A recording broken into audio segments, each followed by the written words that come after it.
Hey there, CENIMASTER fans. Hope you're ready for some movie magic. Let's dive right in. The film begins in the United Kingdom. We see a mother taking her son, named Jimmy, and placing him somewhere with other children. The mother tells Jimmy not to leave no matter what happens or what it costs. Not long after, a large number of zombies attack the place, assaulting all the children with Jimmy and his mother. But Jimmy is the only one who manages to escape the massacre, barely making it out alive. He heads to the church in the city, where he finds the priest praying. Jimmy tells him that the infected have invaded the city and killed everyone. The priest learns that Jimmy's mother, brother, and everyone with him have been killed. But none of this seems to matter to the priest, who is praying and telling Jimmy that Judgment Day has come and that they are now liberated. The priest then gives Jimmy a cross to protect him and tells him to run. Jimmy goes to hide in a safe place in the church, but soon a large number of zombies attack the church as well. The priest surrenders himself to them without resisting and is killed like the others, eaten alive.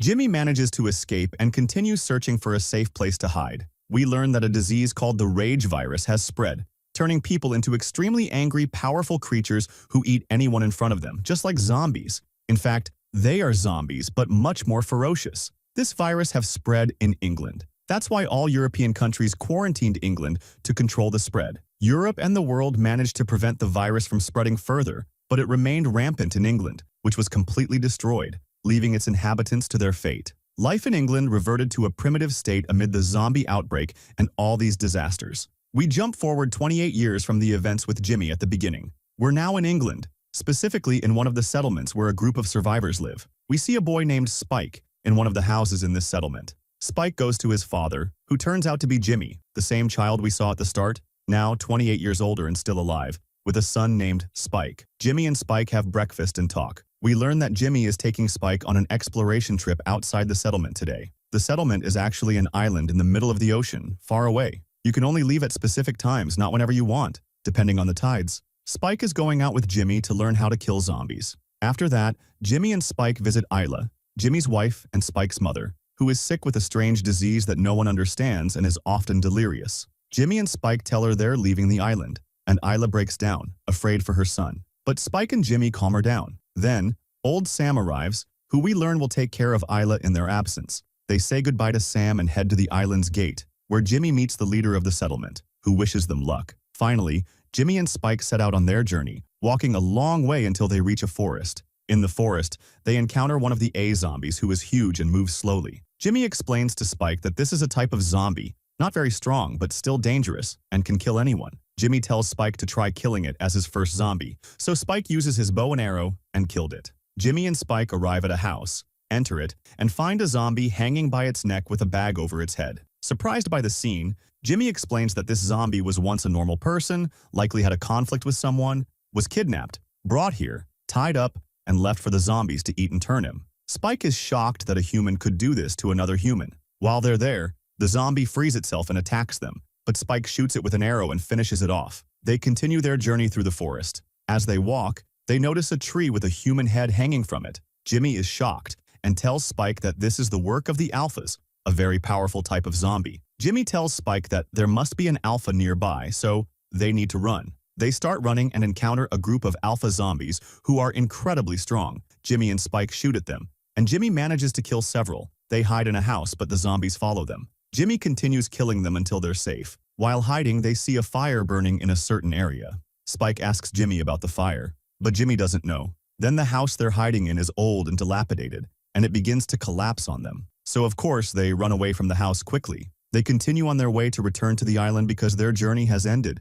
But the problem is that on their way, they encounter zombies. They keep running away from them quickly until they reach the settlement. There, they keep asking Jenny, the leader, to open the settlement and let them in. But Jenny doesn't do that. She just keeps looking at them to make sure whether they've been infected with the virus or not. Their color will be red and they'll glow in a strange way, as these are symptoms of infection. But Jenny doesn't see any of these symptoms on them, so she lets them into the settlement now. After that, after Jamie and Spike go inside and settle down, a party is thrown for them. Jamie is very happy and keeps telling everyone that Spike managed to kill a lot of zombies today. This actually annoys Spike, because it's a lie, but Spike doesn't say anything for now and just sits at the party. After a while, Spike sees Jamie's father, Eve, with a girl at the party, and so he realizes that Jamie's father is cheating on his mother, Isla, and this really upsets Spike, but he doesn't do anything for now. he just goes back to the house where he lives. There, he finds Sam still sitting with his mother Isla, taking care of her as usual. At that time, he sits with Sam and talks to him about the fire he saw earlier when he was hiding with his father in the house. Sam says that it's definitely coming from Dr. Carrison's house. Spike is shocked and asks Sam who Dr. Carrison is. Sam tells him that Dr. Carrison is a doctor who used to live with them, but more than 10 years ago, he left and went to live alone somewhere, and he's always the one who makes those fires. Sam says that Jamie's father knows Dr. Carrison very well, knows he's there, and surely knew that the fire was coming from his house. At this point, Spike gets very upset, and for two reasons. First, when he asked his father about the fire, he said he didn't know anything and tried to cover it up. Second, Spike has always told Jamie that he wants to see a doctor to treat his mother, Isla, but Jamie kept telling him that there isn't a single doctor left in the world. So when Spike finds out about Dr. Carrison, he gets very angry because he realizes that Jamie's father doesn't want to treat his mother and apparently wants her to die so he can be with someone else. Anyway, Sam finishes his conversation with Spike and leaves. The next day, Spike talks to Jamie and asks him about Dr. Carrison, saying,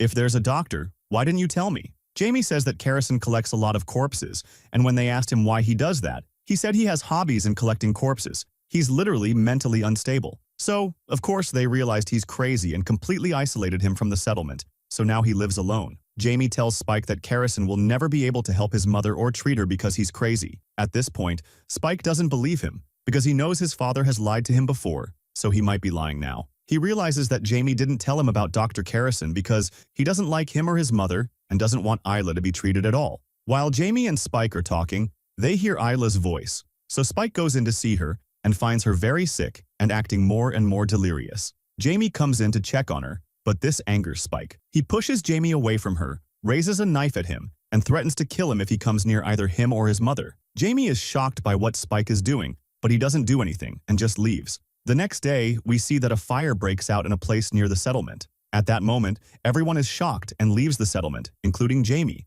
to see what's going on. On the other side, we see that Spike takes advantage of the situation, takes his mother, and escapes from the settlement. We realize that Spike is the one who started the fire so that everyone would be distracted and he could take his mother, Isla, and run away, because Spike intends to take his mother to Dr. Carrison to treat her. Anyway, Spike and Isla walk a long way. By the way, Spike is very scared, but he keeps going with his mother. After a while, they reach a place and decide to spend the night there. But the problem is that at night, while they're sleeping, a zombie appears to attack them. But someone comes from behind the zombie and kills it. In the morning, Spike wakes up and finds the zombie dead, so he asks Isla what exactly happened, but she doesn't remember anything. However, she starts seeing scenes from her memories and sees herself killing the zombie. We find out that she was the one who killed the zombie at night, but because of her severe delirium, she forgot all about it. At the same time, elsewhere in the forest, we see a group of soldiers fighting fiercely with zombies. The soldiers manage to take down many zombies. There are too many zombies,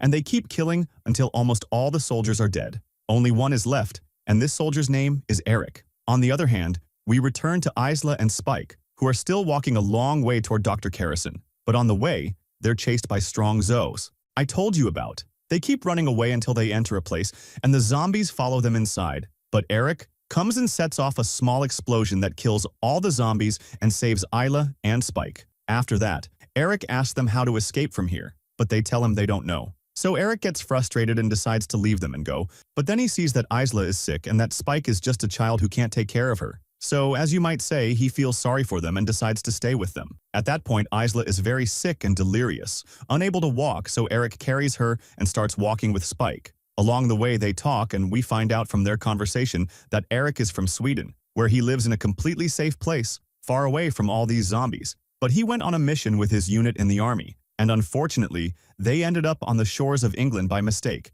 and their ship was destroyed, so they had to come to the island and got trapped there. Now, Eric's entire unit is dead except for him. Spike is shocked and doesn't know what to say. While they're walking, Isla hears a sound coming from an abandoned bus, so she goes inside the bus and follows the source of the sound until she is surprised to find one of the alpha-type zombies giving birth. Here, we learn that these zombies are literally very different from any zombies because they can get pregnant and give birth normally. Anyway, this zombie makes Isla feel pity for her, so she keeps helping her give birth. Meanwhile, Eric and Spike arrive, and they are shocked by what they see. Isla keeps helping the zombie until she actually succeeds, and the zombie gives birth to a girl who turns out to be completely normal. After giving birth, the zombie tries to attack Isla and everyone else, but Eric comes and finishes her off. Then Eric decides to take the child, but the zombie pulls Eric out of the bus and kills him. After that, the zombie enters the bus, sees the killed zombie, and gets very upset. Here we find out that this zombie was probably his wife, and the child she just gave birth to is his daughter. From then on, this zombie keeps chasing Spike and his mother, Isla,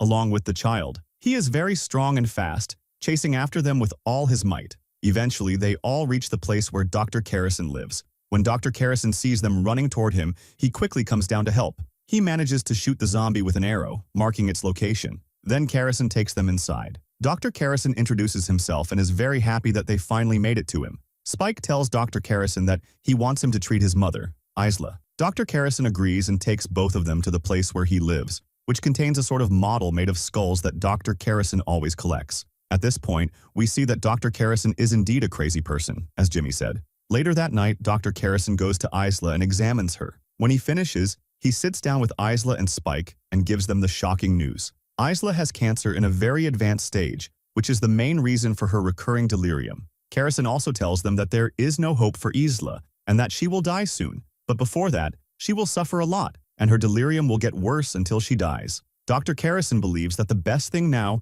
is to end her life while she is still aware, to spare her the suffering. Of course, Spike completely refuses this, but Isla herself agrees with Dr. Carrison and wants him to end her life. Later, Dr. Carrison returns to Spike with a new skull. We learn this is Isla's skull. He takes the skull and puts it in a specific place so he knows it's his mother's skull and can always remember her. Up to this point, everything was fine. But that same night, Spike and Carrison hear the sound of a zombie. They go down to hide in a trench that Carrison had dug to hide from any danger. While hiding there with the zombie girl, a zombie comes and tries to pull Carrison out of the trench to kill him. But quickly, Spike stabs the zombie in the hand and manages to push it away from Carrison and saves him. Carrison then keeps thanking Spike for saving his life and tells him he's a brave person. The next day, we see that Carrison has decided he wants to go on his way, explore the whole country, and live his life. But before Spike does that, he leaves the zombie girl at the door of the settlement where Jimmy and everyone else are, along with a letter. After a while, they find the girl and take her into the settlement,